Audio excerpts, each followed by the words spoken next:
ബീഹാർ തിരഞ്ഞെടുപ്പിന് ഇനി ഏതാനും ദിവസങ്ങൾ മാത്രമേ ബാക്കിയുള്ളൂ. മഹാരാഷ്ട്രയിലും ഹരിയാനയിലും വോട്ടർ പട്ടിക സംബന്ധിച്ചും എൻഡിഎയുടെ മുഖ്യമന്ത്രി സ്ഥാനാർത്ഥിയെക്കുറിച്ചുമുള്ള ചൂടുള്ള ചർച്ചകൾ നടക്കുന്നതിനിടയിലാണ് അപ്രതീക്ഷിതമായ ഈ സംഭവം നടക്കുന്നത്.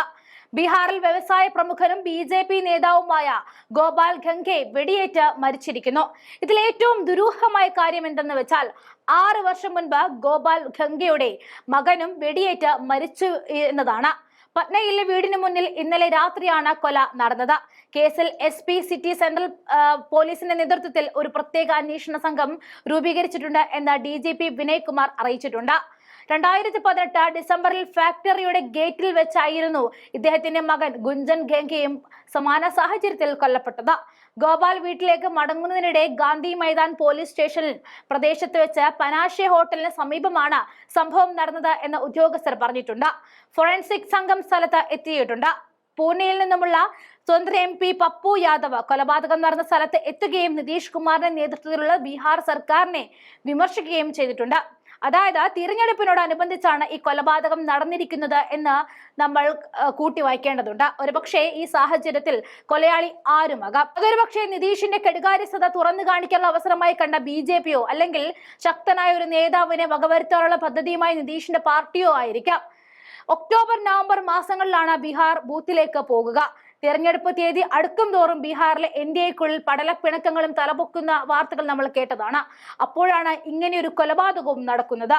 ഘടകകക്ഷി സർക്കാരിനെ വിമർശിച്ചുകൊണ്ടുള്ള BJPയുടെ വരവും ഉണ്ടായത് നമ്മൾ ശ്രദ്ധിക്കേണ്ടതാണ്. നിലവിൽ മുഖ്യമന്ത്രി കസേര നിതീഷ് കുമാറിന്റെ തലയിലാണെങ്കിലും മുന്നണിയിലെ ഏറ്റവും വലിയ ഒറ്റകക്ഷി BJP ആണ്.